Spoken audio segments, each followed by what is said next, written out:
Olá pessoal, eu sou o Dr. Alexander e este é o Dr. Responde. Eu tenho uma coisa para confessar para vocês.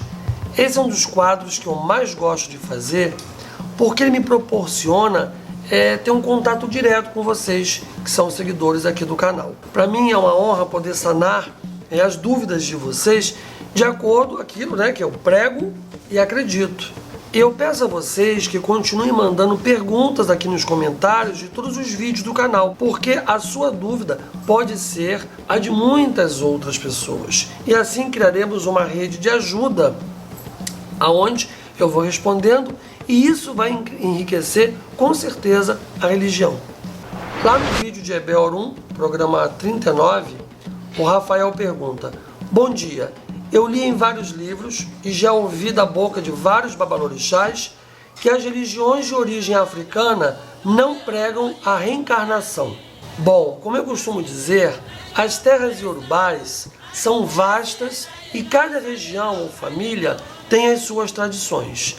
Mas, em todos esses anos de estudo, e que também eu pratico a cultura iorubá, a religião iorubá, eu vejo que sim, a reencarnação faz parte da cultura deles. A prova disso são os cultos de Egbeorum, onde é mantida a viva ligação com a comunidade em que pertencemos antes de nascermos. Temos também o culto de Egungun, onde nós louvamos os nossos ancestrais, não só para que eles nos abençoem, mas também para que eles possam retornar na mesma família. O Yorubá não acredita que a morte é a finalização da vida, mas sim o fim de um ciclo de vida aqui no Aie. Eles acreditam que seus antepassados vivem no espaço sagrado, que é denominado Messão Orum, que são os 9 céus, aonde eles retornam ao Aie com a mesma família, ou como filho, ou como bisneto, ou como neto. Visto isso, nos rituais que são feitos quando a criança nasce, ela recebe um nome, um Oruncó, referente ao fato de voltar à terra. Exemplo: Babatundê, o pai voltou. Iatundê, a mãe voltou. Babadidê, o pai que acordou e chegou. Iabó, a mãe retornou. Omotundê, a criança voltou de novo, e assim entre outros. Sempre existe uma colocação nesses nomes de que alguém está retornando, e principalmente que um ente querido retorna para o Aie naquele renascimento. Então, Rafael, eu não sei que fonte de estudo você ou esses babalorixás podem ter falado isso, porque muitas pessoas falam, infelizmente, às vezes, as coisas que acham, mas a nossa religião é ancestralidade, ela não acredita na morte como fim. Então, é o ciclo de quem vai, volta, morrer e renascer, por isso evoluir. Espero ter te respondido. E agora respondendo aqui, o Ítalo Guto, que lá na live que foi postada no YouTube, a de Exu, Ordem e Caos, o Ítalo pergunta: olá, Doté, por favor, poderia me responder a pergunta no quadro Doté Responde? Iemonjá e outros orixás e imolés já tiveram vida terrena como nós? Caso sim, aonde na África ficaram suas sepulturas? Sigo há tempos essa resposta concreta e não há quem me responda. Obrigado. Bom, Ítalo, dentro do que eu acredito e estudo, sim. Após toda a construção mítica do planeta, eles vieram à Terra e experimentaram, sim, uma vida humana. A diferença é que eles eram seres excepcionais e ensinaram os humanos a viver, a progredir, a viver na Terra. Um exemplo disso é que em pesquisas feitas nas terras de Oió, foi comprovado que realmente Xangô foi rei daquele povo, passou de lendas, ele era real. Então, Ítalo, a gente tem que ter também o bom senso de entender que, como toda religião, acontece na África. Se você for no catolicismo, tem lá toda aquela história de que se morre, vai aos céus, e Jesus é um ser humano, foi um ser humano especial, que ascendeu. Se você for na Grécia, no Egito, você encontra também esses relatos. Então, na África, não é diferente. O Batalá vivia em um povoado que cultivava o inhame. Por isso, na maioria das suas oferendas, oferecem o inhame. Se você for ver a história de Oxum, ela foi uma mulher que um dia se transformou num rio, assim como Iemonjá, Ogum, existe uma lenda de que ele entrou na Terra. Veja bem, encontrar essa sepultura, não. Estamos falando de mil anos. Agora nós estamos falando da religiosidade. A questão da religiosidade também é você acreditar. Você achar uma sepultura de Iemonjá, não. Você achar uma sepultura de Ogum, não. Porque isso são séculos. Agora você encontra toda uma lenda, uma força, a força de uma ancestralidade de todo um povo, assim como toda religião. Existem cidades que você encontra famílias de pessoas que são descendentes de Xangô, de Obatalá, de Oxum. Por isso, na África, existem alguns orixás que são muito regionais. Naquela região você encontra lá tataraneto, bisneto, e aí vai, de descendentes daquela família, daquele orixá. Por isso, alguns orixás são tão fortes, seu culto, em algumas cidades. Se você parar para estudar um pouquinho, o próprio rei Malafim Oyó, ele era da dinastia da família de Xangô. Se você pegar as sacerdotisas de Oxum, elas têm uma descendência de sangue da família de Oxum, de Oxum. Agora, você tem que ver que isso tudo faz parte de uma religião. E quando se fala em religião, se fala do misticismo, se fala de um encantamento, tudo. Até uma morte se torna uma lenda. Um grande evento, se você for em outras religiões, você vai encontrar a mesma coisa. Então, você hoje está falando do mundo de hoje, em que você, por exemplo, se for lá, ou qualquer um de nós, vai encontrar ali uma sepultura. Não. Existem locais que eles relatam que aquele orixá morreu e ele enterrou, ele se encantou de alguma forma, se integrando na natureza, assim como eu falei. Oxum no rio, que é o rio Oxum, e Ogum na terra, Xangô e outros orixás em pedras e montes. Então veja bem, nós estamos falando de religião. Vai ser muito difícil você ter fatos absolutamente concretos, como você não vai encontrar em nenhuma outra. E vamos à terceira pergunta, que é da Clau F. Me perguntou lá no vídeo como cultuar o seu ori. Ela pergunta: olá, o senhor pode fazer consulta à distância? Bom, respondendo a Clau e aproveitando para explicar, já que essa pergunta é dúvida de muitas pessoas. Bom, dentro do sistema Yorubá, dentro do que nós acreditamos de consulta, e eu posso até te dizer, em qualquer oráculo, porque eu jogo outros oráculos, também eu ministro outros oráculos, tanto eu fazendo quanto até cursos, nós entendemos que para o mundo espiritual não tem barreiras, não há distância.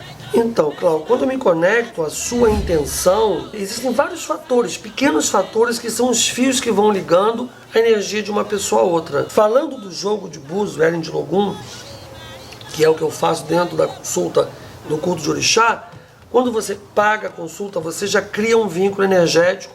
Dinheiro eu já expliquei eu explico em vários cursos. A sua intenção, principalmente. Existe Exu, que é um assentamento, é uma divindade, nós temos hoje o Bom assentamento, que um deles, inclusive, vem de dentro do chão. Isso faz com que nós possamos entender que nada no mundo está longe. Exu está aqui enterrado no chão, ele vem de dentro do chão. Quando eu acesso ali, eu posso pedir por qualquer pessoa em qualquer lugar do mundo.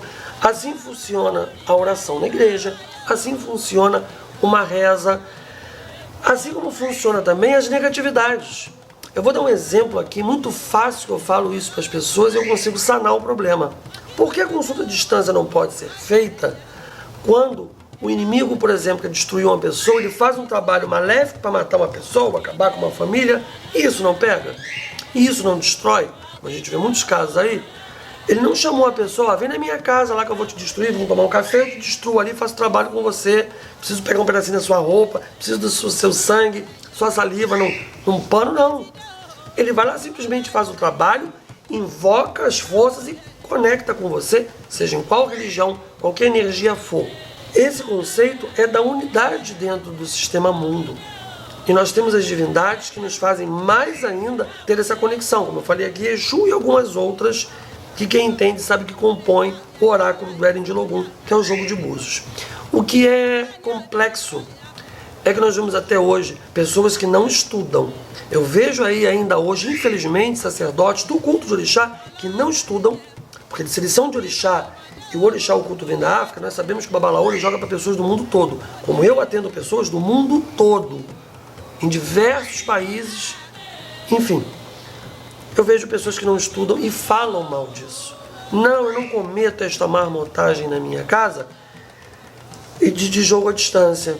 Ok, eu não tenho culpa de ter estudado, digo eu e todos que estudaram.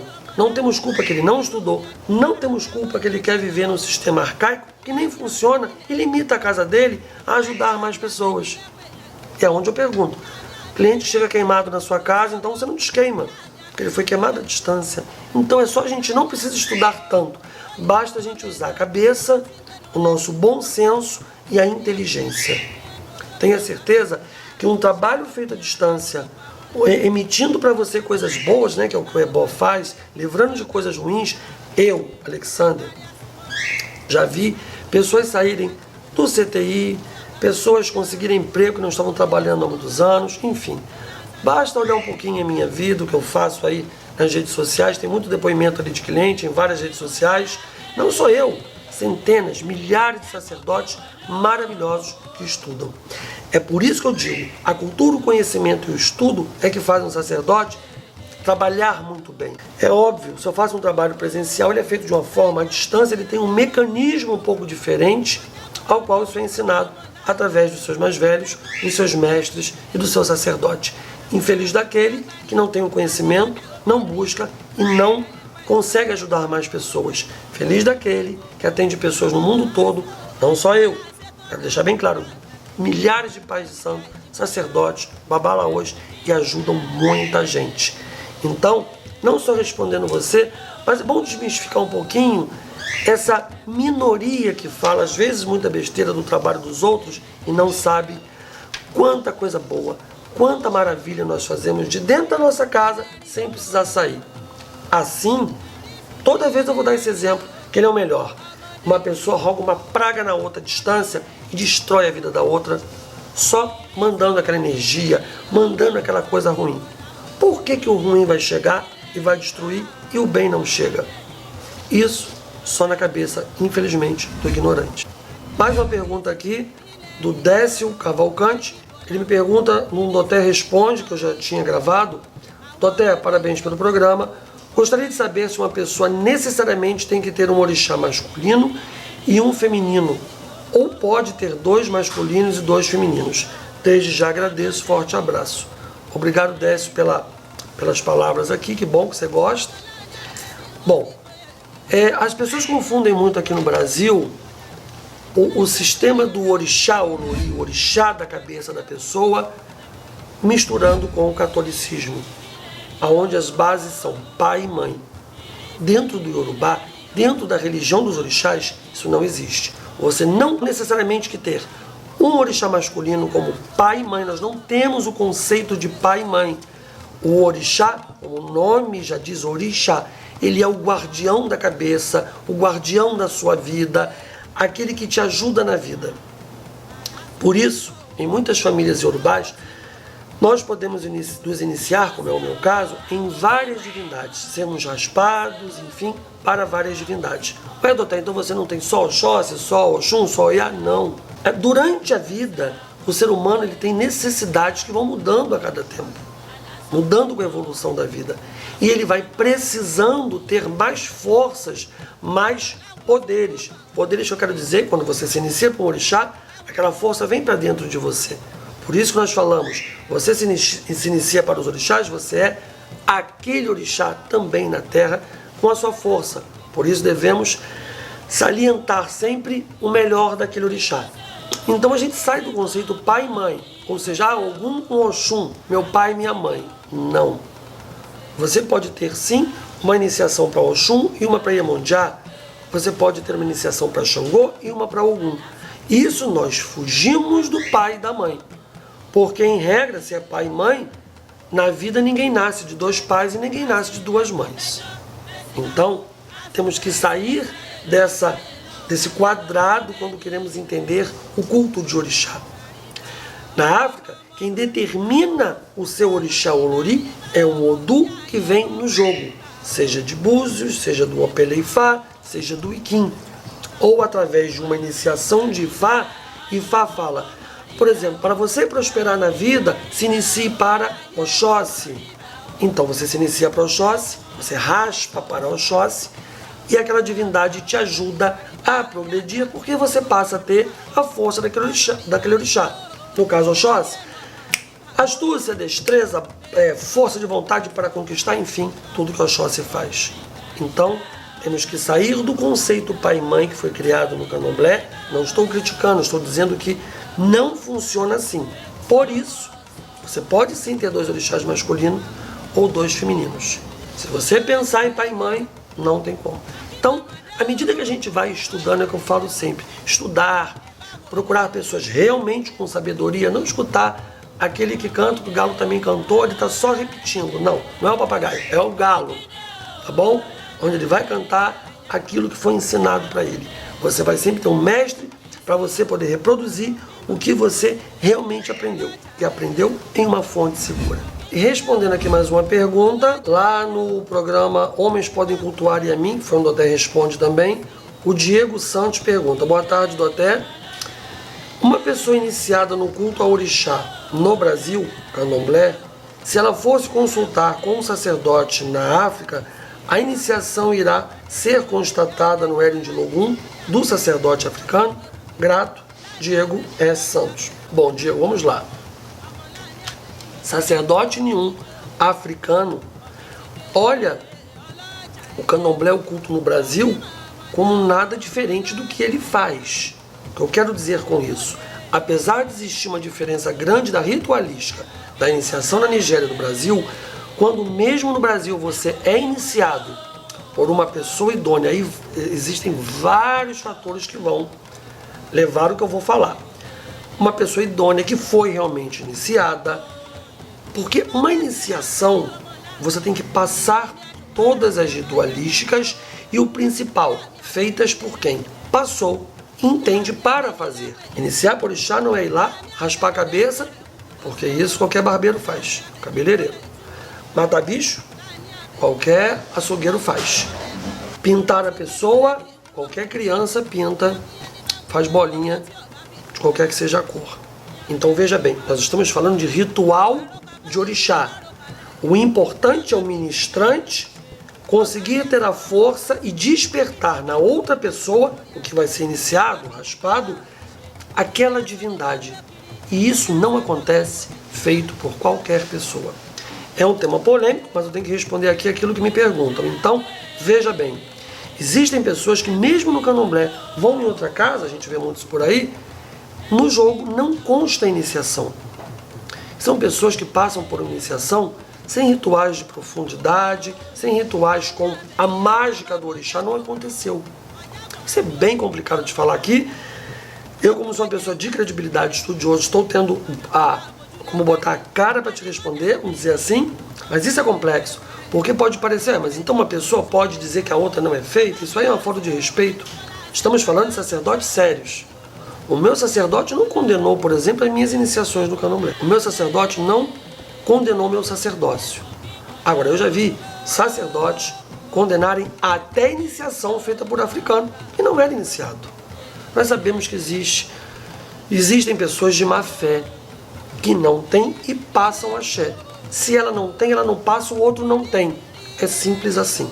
E isso acontece em iniciação. As pessoas não sabem que iniciar uma cabeça, raspar um orixá numa pessoa, é passar aquela força para ela. Quem não tem não passa, e quem não sabe passar não vai passar. Então, existem vários fatores. A questão que você tem que entender não é se é Brasil, se é África, aonde é. A questão é se o rito ligou aquela pessoa à divindade e é reconhecida no Orum. Não sou eu quem tem que reconhecer a iniciação de uma pessoa, eu sou humano. Quem reconhece são as divindades, é o Olodumare, é Deus. E se no ritual de iniciação não existem alguns fatores e rituais, isso não é despertado na pessoa, isso não foi plantado naquela pessoa. E vamos falar aí que tanto no Brasil como também na África existem pessoas de mau caráter e que não fazem as coisas direito. Isso não é só no Brasil não.